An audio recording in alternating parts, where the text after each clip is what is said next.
কুমড়া বড়িটা কি নিজে বানিয়েছেন নাকি? এটা সব নিজের ঘরেই তৈরি করা। আচ্ছা, বুঝতে পেরেছি। এবার আমি এটা একটু ঢেকে দেবো। 5 মিনিটের জন্য ঢাকনা দিয়ে ঢেকে রাখবো, তারপর আমার রান্না শেষ হয়ে যাবে।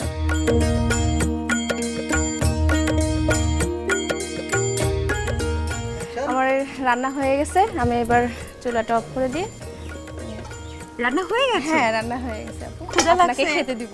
ভাত দিবেন কখন? এখনই দিব। বাহ বাহ, গরম ধোয়া ওঠানো ভাতও কিন্তু আপা আমার জন্য রেখেছে।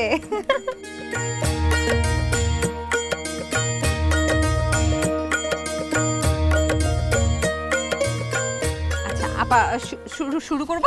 হ্যাঁ, অবশ্যই। আসলে এই সময়টার জন্য অনেকক্ষণ অপেক্ষা করেছিলাম। ও আচ্ছা, দর্শক আছে।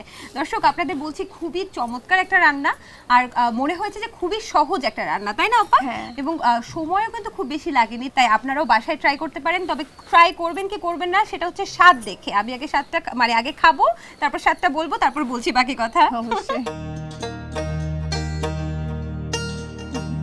কুমড়ো বড়িটা হালকা মাংস মাংস লাগছে। ওই যে মাছের পরিবর্তে কুমড়ো বড়িটা দেওয়া। বেশ মজা হয়েছে কিন্তু। দর্শক, খুবই মজা এবং অসাধারণ। একদম অল্প সময় এত সাধারণ রেসিপি ব্যবহার করে অসাধারণ এই রান্নাটা চমৎকার। আপনারাও কিন্তু বাসায় ট্রাই করতে পারেন। বাকিটা আপা বলবে। আপা, দর্শকদের উদ্দেশ্যে আপনি কি বলবেন? হ্যাঁ, আমি তো খুব সহজ একটা রান্না দেখাইলাম, যাতে খুব সহজে অল্প সময়ের মধ্যে এই মজার রান্নাটা সবাই করতে পারে। আর হচ্ছে এটা হচ্ছে মা খালাদের রান্না, খুবই সস্তা রান্না বলা যায়, কিন্তু খেতে অনেক মজা, খুব টেস্ট। আপনারা ট্রাই করবেন। আর দীপ্ত টিভিকে অনেক অনেক ধন্যবাদ যে আমাকে এই রান্নাটা করার সুযোগ দেওয়ার জন্য।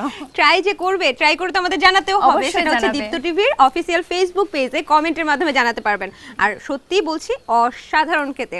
না হলে এত কথা বাড়াতাম না, আসলে খাওয়াই শুরু করছি।